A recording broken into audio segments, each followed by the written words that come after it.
ब्रह्मांड की सबसे प्राचीनतम कहानियों में से आज हम वो कहानी सुनाएंगे जिसका सृजन पूरे ब्रह्मांड के सृजन से पहले हुआ। तब न देव थे, न असुर, न जीव था, न जंतु, न जल था, न अग्नि, न वायु, न भूमि। समष्टि के शून्य में विराजती एक शक्ति, कालातीत और कालों के नियंता।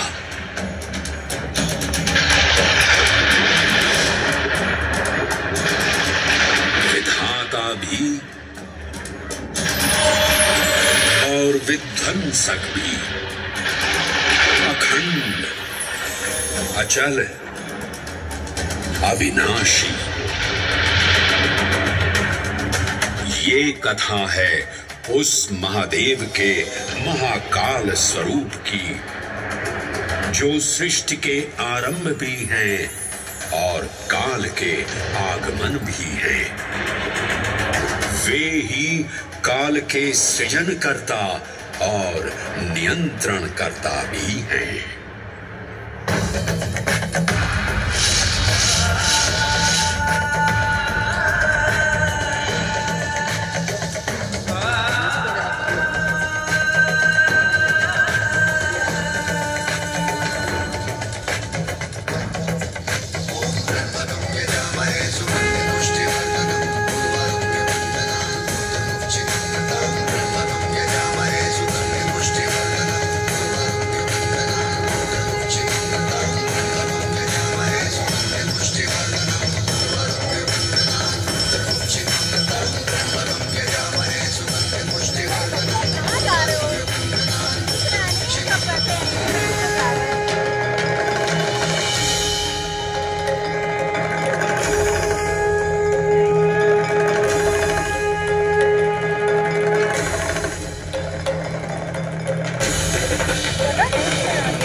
निर्विकार होते हुए भी अपनी माया से विराट विश्व का आकार धारण करने वाले महाकाल,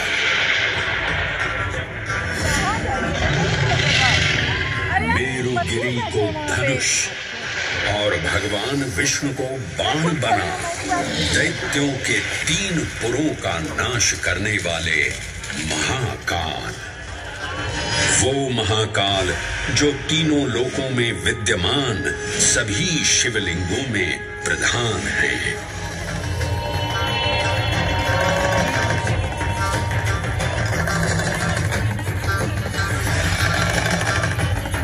वो महाकाल जिनके त्रिशूल की तीनों नोकों से काम, क्रोध और लोभ पर नियंत्रण होता है, जिनके मस्तिष्क पर चंद्र शीतलता का प्रतीक है और जिनकी सवारी नंदी के 4 चरण सत्य, दया, दान और तप का चिन्ह है।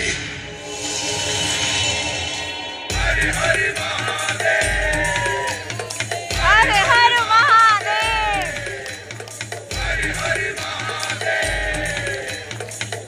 हरे न पुण्यं न पापं न सौख्यं न दुःखं न मन्त्रो न तीर्थं न वेद न यज्ञः अहं भोजनन्नैव भोज्यं न भोक्ता चिदानन्दरूपः शिवोऽहं शिवोऽहम्। हरे हरे महादेव, हरे हरे महादेव। अहं निर्विकल्पो निराकाररूपो विभुत्वा च सर्वत्र सर्वेन्द्रियाणां न चासङ्गतं नैव मुक्तेर्न मे चिदानन्दरूपः शिवोऽहं शिवोऽहं चिदानन्दरूपः शिवोऽहं शिवोऽहम्।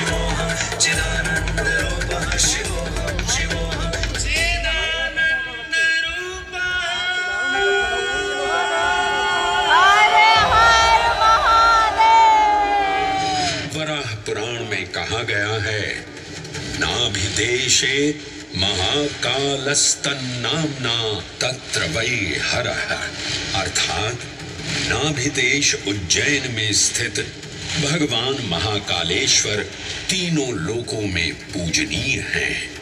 आकाशे तारकां लिंगम पाताले हाटकेश्वरम मृत्युलोके महाकालम सर्वलिंगम नमोस्तुते।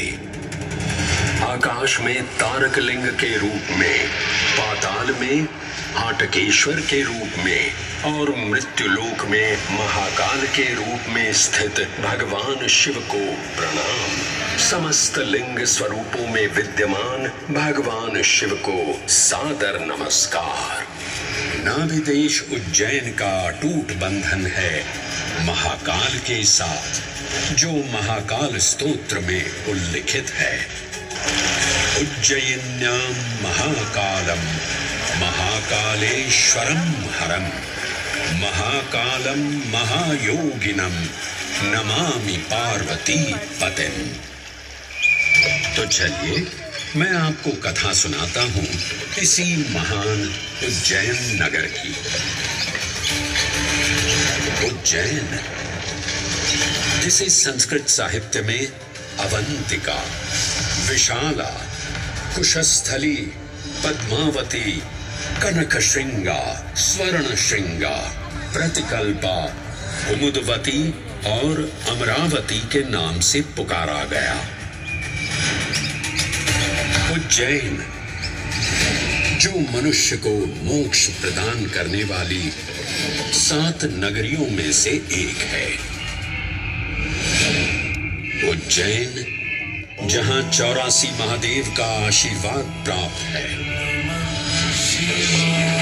उज्जैन, जिस पर सदा ही कृपा रहती है महाकाल की।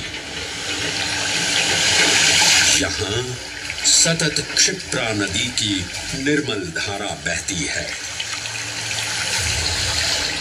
डमरू के नाद से जीवन को ऊर्जा मिलती है। घंटियों की झंकार मन को आनंदित करती है। और यहाँ का आकाश शिव आशीष स्वरूप है। श्मशान ऊषर क्षेत्र पीठम तू मनमेव च पंचकैत्र न लभ्यते महाकाल पुरद्दते। अर्थात यहाँ पर श्मशान, ऊषर यानी अनुपजाऊ भूमि, क्षेत्र अर्थात पवित्र भूमि, पीठ यानी शक्ति स्थान और मन अर्थात आध्यात्मिक शांति का स्थल, पांचों एक ही स्थान पर उपलब्ध हैं। ये संयोग महाकाल की नगरी उज्जैन की महिमा को और गरिमामय बना देता है। उज्जैन के इस अलौकिक स्वरूप से प्रभावित हो महाकवि कालिदास अपने काव्य मेघदूत में लिखते हैं, हे जलधर, यदि महाकाल के मंदिर में समय से पहले तुम पहुंच जाओ तो तब तक वहां ठहर जाना जब तक सूर्य आंख से ओझल न हो जाए। शिव की संध्याकालीन आरती के समय नगाड़े जैसी मधुर ध्वनि करते हुए तुम्हें अपने धीर गंभीर गर्जनों का पूरा फल प्राप्त होगा। ये संध्या आरती, जिसे कालिदास ने सराहा है, अत्यंत महत्वपूर्ण है, क्योंकि ये वो प्रहर है जब सभी देवी देवता गंधर्व यहाँ उपस्थित होते हैं।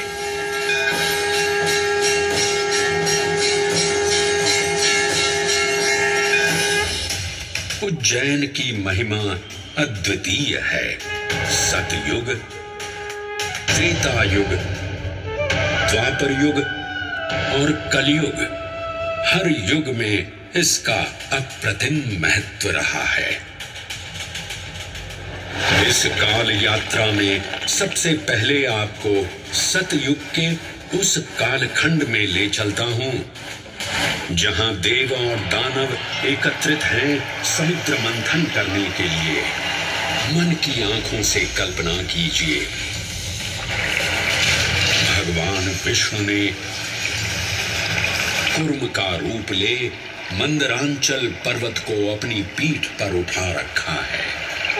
सागर से विकराल लहरें उठ रही हैं, मेघ भयानक गर्जना कर रहे हैं। देव और दानव वासुकी सर्प को नेति बना और मंदार पर्वत को मथनी बना सागर को मथ रहे हैं कि तभी जल का पाप कालकूट विष निकलता है और पूरी सृष्टि को अपने ताप से झुलसाने लगता है। इस भयावह स्थिति ने देवताओं और असुरों के बीच हाहाकार मचा दिया। ये कैसा अनर्थ है?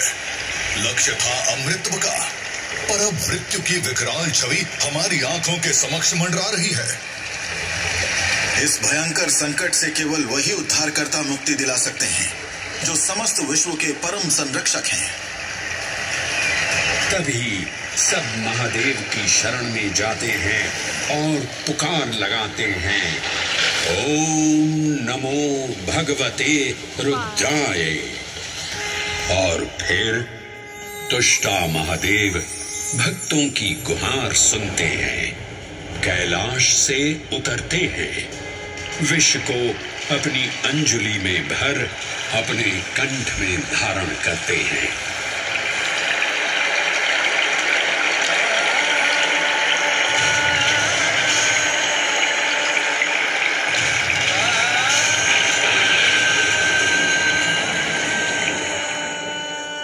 अंततो गत्वा सागर मंथन से अमृत कलश प्रकट होता है। जैसे ही अमृत प्रकट हुआ, दानवों ने इसे केवल अपने आधिपत्य में लेने की आकांक्षा प्रकट की और संघर्ष छिड़ गया। आज यदि हम इस अमृत को प्राप्त कर सकें तो हम देवताओं पर हमेशा के लिए प्रभुत्व स्थापित कर पाएंगे। अमृत अपात्र हाथों में ना जा पाए, क्योंकि ये अपनी शक्ति का असीम दुरुपयोग करेंगे। इस अराजकता के परिणाम स्वरूप अमृत की कुछ बूंदें छलकी और पृथ्वी तक पहुंच गई। 4 स्थलों पर स्पर्श हुआ इन बूंदों का, हरिद्वार, प्रयागराज, नासिक और उज्जैन। अमृत की इन्हीं बूंदों के कारण उज्जैन में हर 12 वर्ष पर कुंभ सिंहस्थ मेले का आयोजन होता है। भगवान शिव की लीला देखिए, लोक कल्याण के लिए स्वयं विषपान किया और अपनी नगरी पर अमृत वर्षा करवाई। अमृत की पावन बूंदों से अभिसिंचित ये दिव्य उज्जैन भूमि रामायण के पृष्ठों में भी सम्मिलित हुई। सतयुग के बाद त्रेता युग में माता सीता की खोज में वानर सेना का यहाँ आगमन हुआ।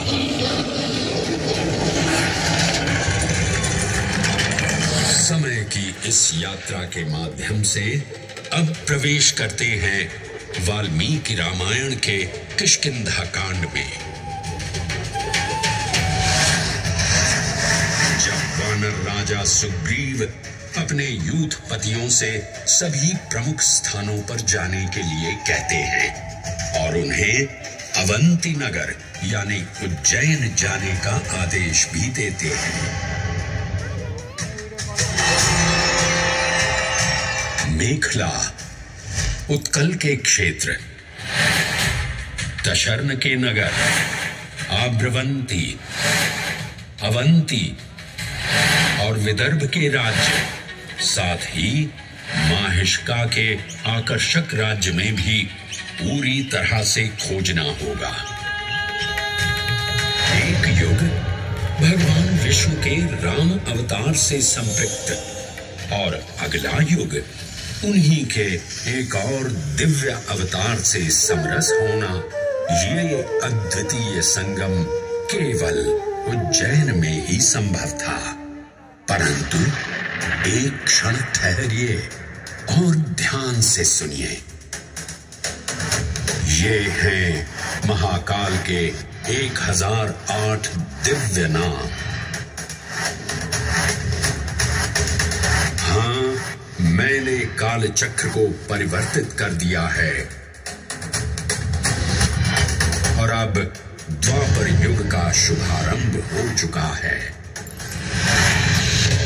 विस्मय पूर्ण हो जाएंगे ये जानकर कि महाकाल के इन नामों को स्वयं भगवान श्री कृष्ण ने रचकर पिरोया था। महाकाल सहस्र नामावली की ये अद्भुत रचना उस समय की है जब योगेश्वर कृष्ण, उनके मित्र सुदामा और शेषावतार बलराम ने अवंती नगरी में स्थित सांदीपनी ऋषि के आश्रम में वेदांत दर्शन और शस्त्र विद्या की शिक्षा ग्रहण की थी। कहते हैं कि भगवान श्री कृष्ण को अवंती ने ऐसा मंत्र मुग्ध कर दिया कि यहाँ 64 दिनों तक रुककर उन्होंने 64 विद्याएं और 14 कलाओं का ज्ञान लिया। उज्जैन का संबंध महाभारत से भी जुड़ा हुआ है। इस महान महाकाव्य के वन पर्व में उल्लेख किया गया है कि महाकालेश्वर मंदिर में स्थित कोटि तीर्थ जल का स्पर्श मात्र करने से अश्वमेध यज्ञ के समान फल प्राप्त होता था। और फिर परिवर्तन की इस अनवरत धारा ने एक नई कहानी लिखी। उज्जैन में उदय हुआ मौर्य वंश का। सम्राट बिंदुसार ने अपने पुत्र अशोक को उज्जैन का राज्यपाल बनाया और समय के साथ अशोक के शासनकाल में धर्म का विस्तार हुआ। मौर्य वंश के पश्चात विभिन्न राजवंशों, सम्राटों और नरेशों ने उज्जैन की सेवा की। उनमें से प्रमुख मालवागण और फिर गुप्त वंश ने यहाँ राज कर इसके वैभव में वृद्धि की। उज्जैन ने अपने भव्य तेज से जहाँ महात्माओं और शासकों को आकर्षित किया, वहीं इस नगर पर आतताइयों की दृष्टि भी पड़ी।